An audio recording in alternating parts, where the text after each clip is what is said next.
everyone. This is the second look at Leonard Cohen's Hallelujah, covered by a different group, different artist this weekend. And, well, the group this time is Pentatonix. Actually, that's a group that I'm not completely foreign to, simply because, well, I've never really dug up their stuff to listen to, but I have had students walk in my studio, usually during the fall semester, as we're talking about what sort of Christmas music do you want to learn. And sometimes I've had from time to time a student bring in a YouTube video of something covered by Pentatonix and say, I love the way they do this. Can we learn to do it like this on the piano? So I know that they're an a cappella group and they do some incredible things, but I really have never really dug into their entire work. And so my knowledge of Pentatonix is mostly Christmas music. Pentatonix are an American a cappella group from Arlington, Texas, formed in 2011. Pentatonix has won 3 Grammy Awards. They were the first a cappella act to win Best Arrangement, Instrumental, or A cappella, doing so in 2015 and 2016, and Best Country Duo Group Performance in 2017. That's interesting. On February 21, 2023, the group received a star on the Hollywood Walk of Fame. Well, it's time for me to expand my knowledge of what this group can do and, at the same time, explore another cover of Leonard Cohen's Hallelujah. I've heard there was a secret chord that David played and it pleased the Lord, but you don't really care for music, do you? Well, it goes like this: the fourth, the fifth, the minor fall, the major lift, the baffled king composing hallelujah, hallelujah, hallelujah, hallelujah, hallelujah.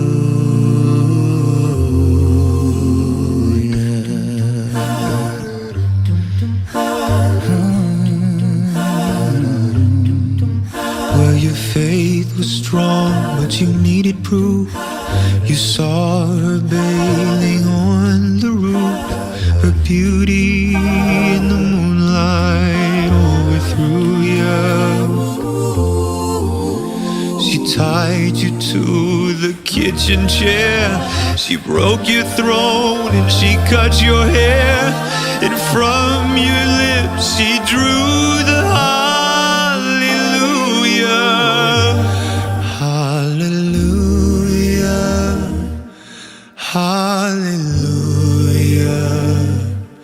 hallelujah.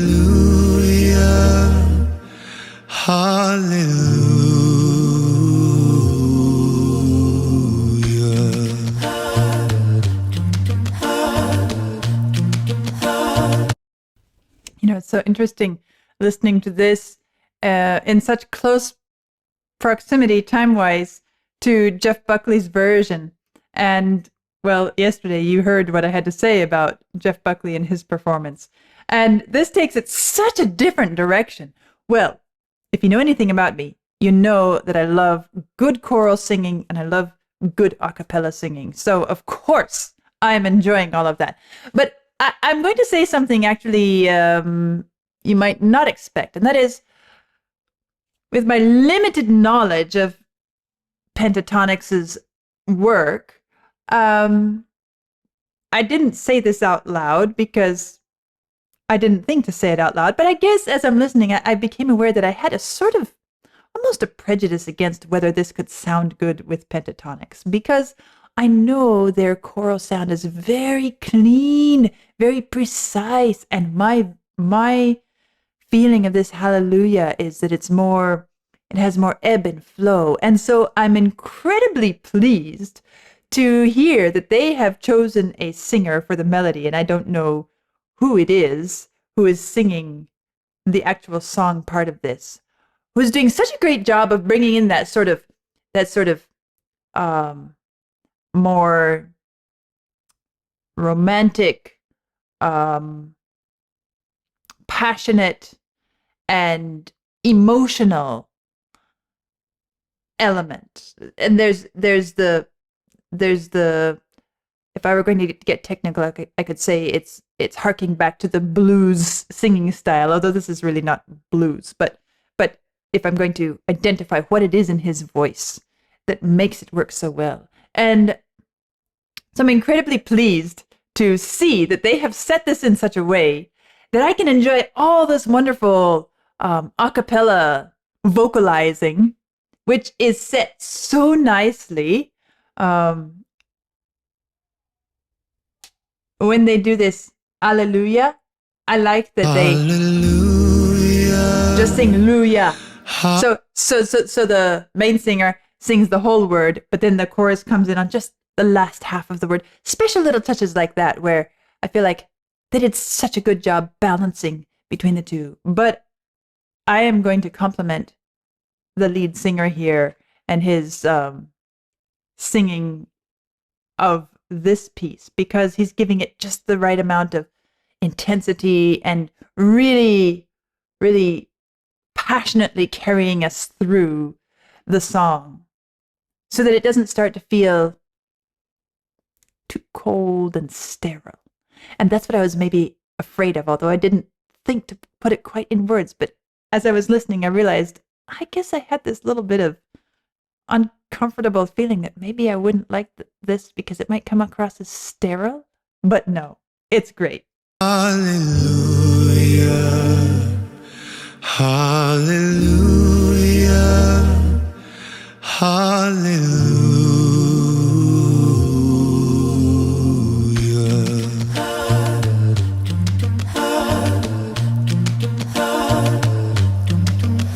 Oh, baby, I've been here before. I've seen this room. Different singer now? I've walked this floor.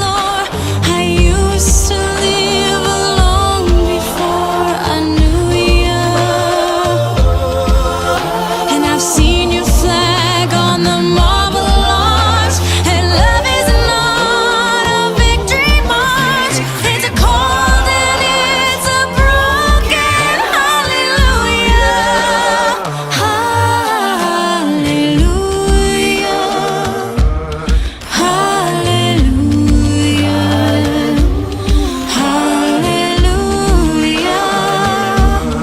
Hallelujah.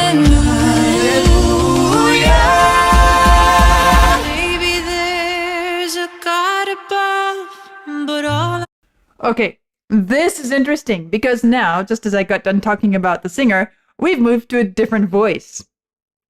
And I had never thought of putting a different voice, using different voices in this song. It changes things a bit differently.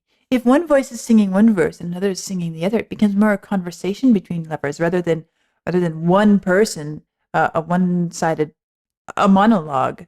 And it really changes the dynamic within the piece to have two people singing to each other, speaking to each other. Now,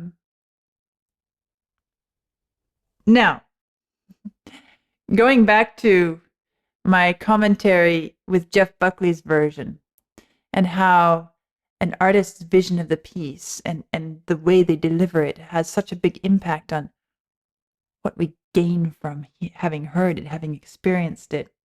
I'm thinking back to my first time hearing Leonard Cohen sing this.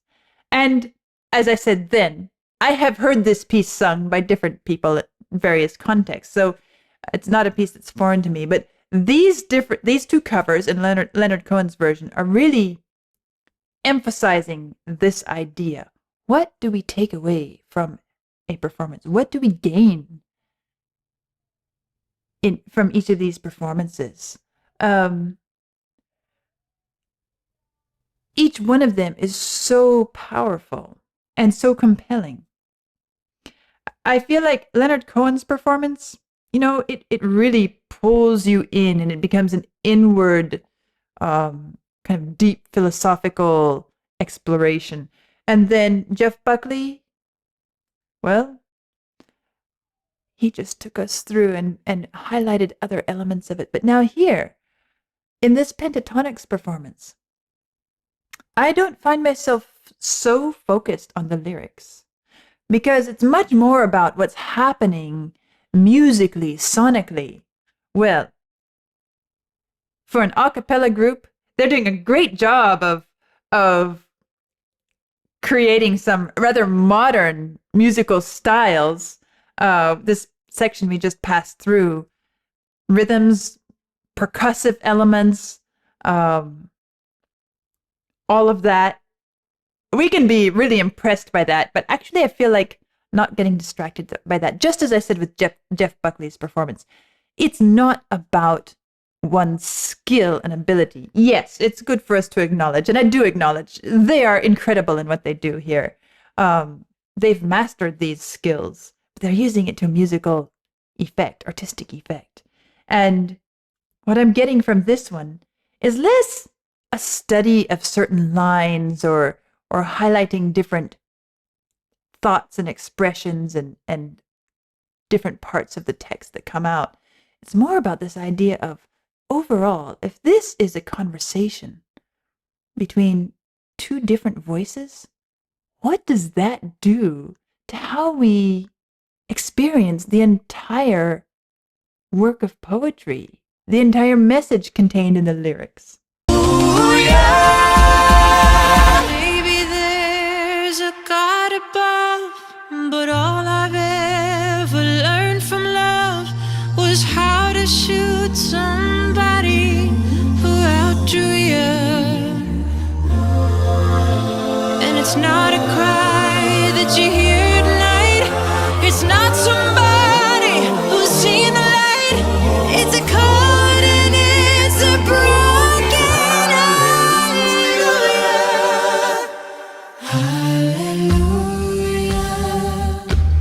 Hallelujah. The percussive effects are so good what they do.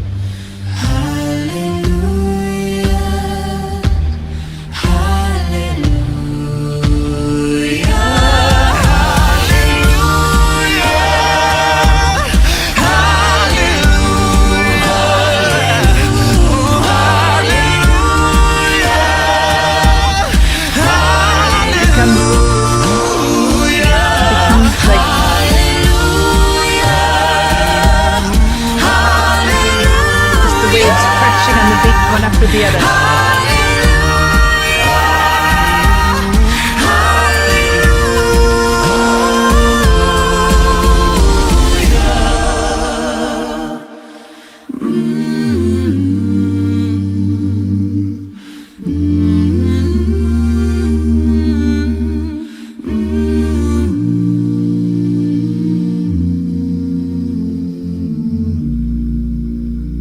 Gotta love that bass.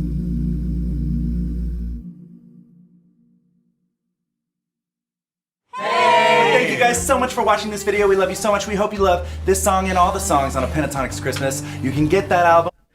Okay, so this actually came from Pentatonix Christmas album. Shows how much of their Christmas album I've actually listened to. Just the ones my students have brought into the studio for the most part.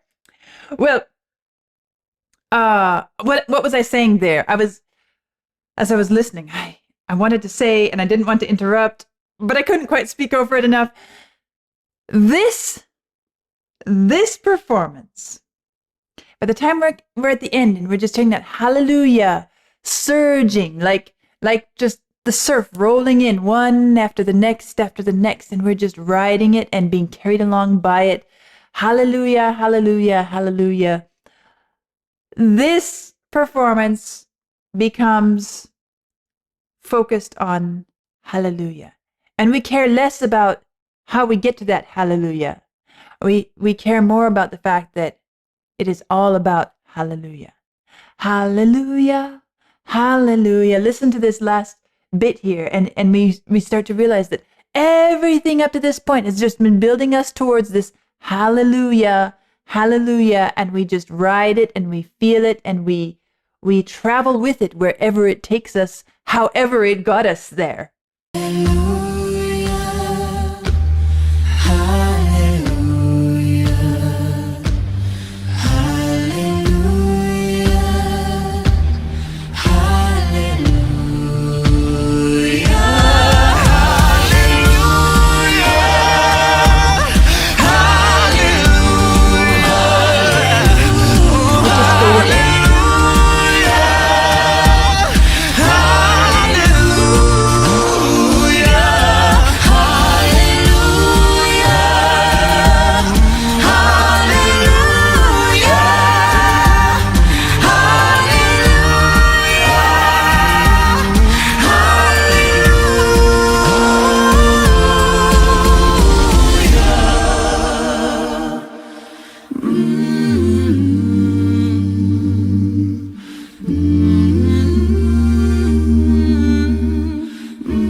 point, they're not even singing the words hallelujah. And yet, what are we feeling is the hallelujah surf, shall I say.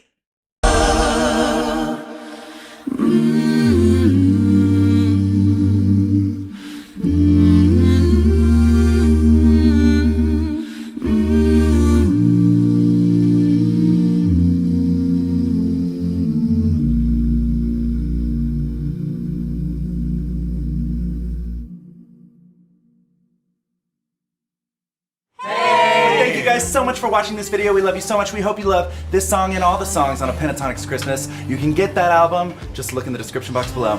And don't forget to subscribe. Don't forget. We love you. Y'all, we love y'all.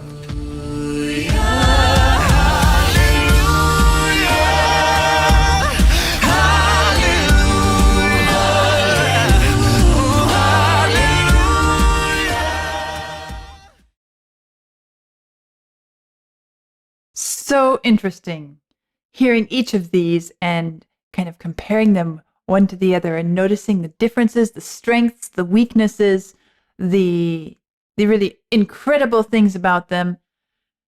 And it's so interesting listening to Pentatonix's version now.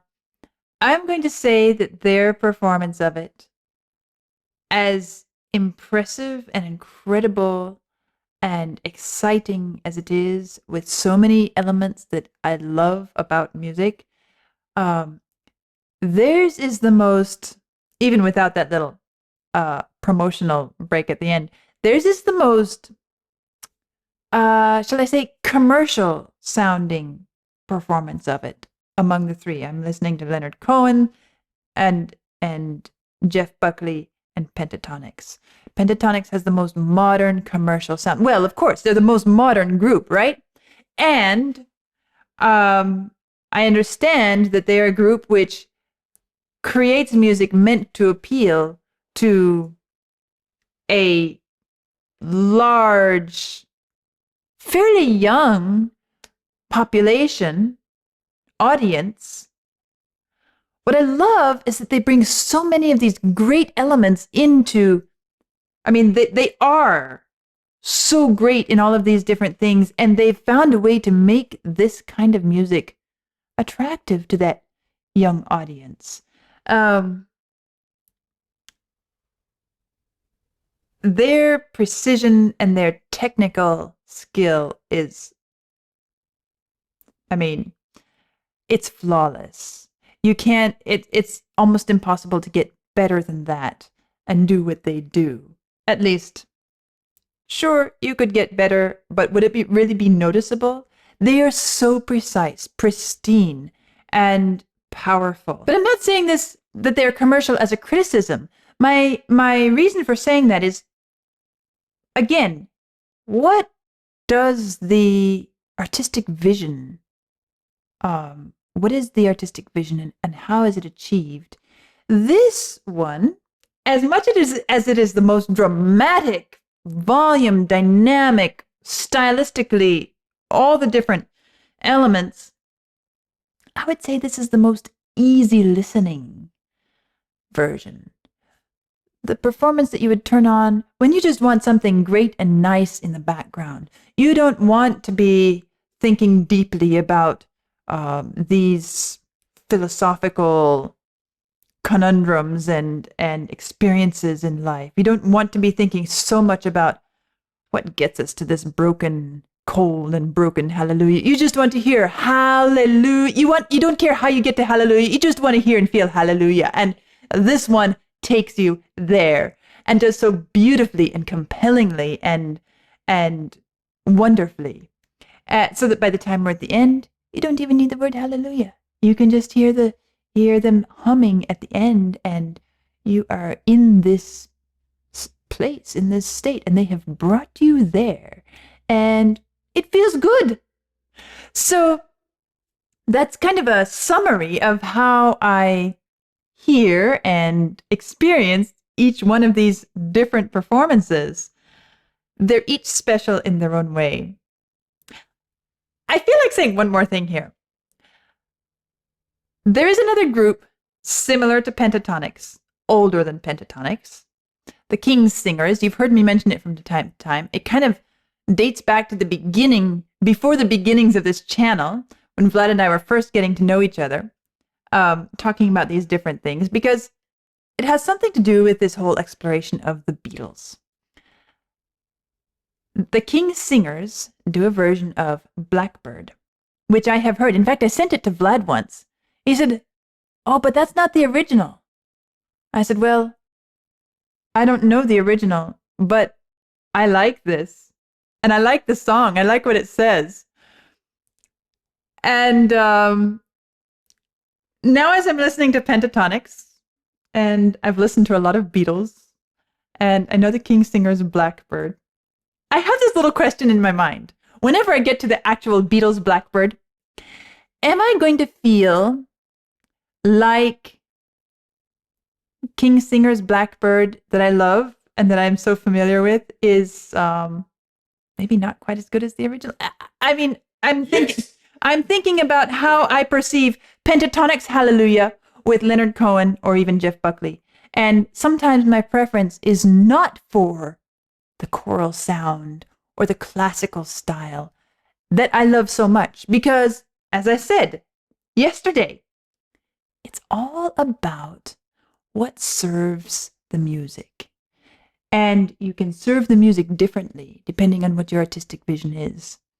But there are certain things that either obscure or illuminate the core elements of the music. And I would say in this case, as fabulous as Pentatonix's Hallelujah is, as much as I love it, to me, it is not as authentic, and it is not as natural, and it doesn't let the music speak as much as either Leonard Cohen or Jeff Buckley. I can't decide between Leonard Cohen and Jeff Buckley. I feel like they each bring something to it, unique and special. Pentatonix does too. But as far as really feeling and exploring the core of the music, I would choose one of those two over Pentatonix. Which one? I just said I'm not going to choose. I can't choose because they're each so good on their own. But Pentatonix would not be at my top. There you go. What a great fun weekend. I loved it. I loved getting to know each of these artists and exploring this Hallelujah from different angles.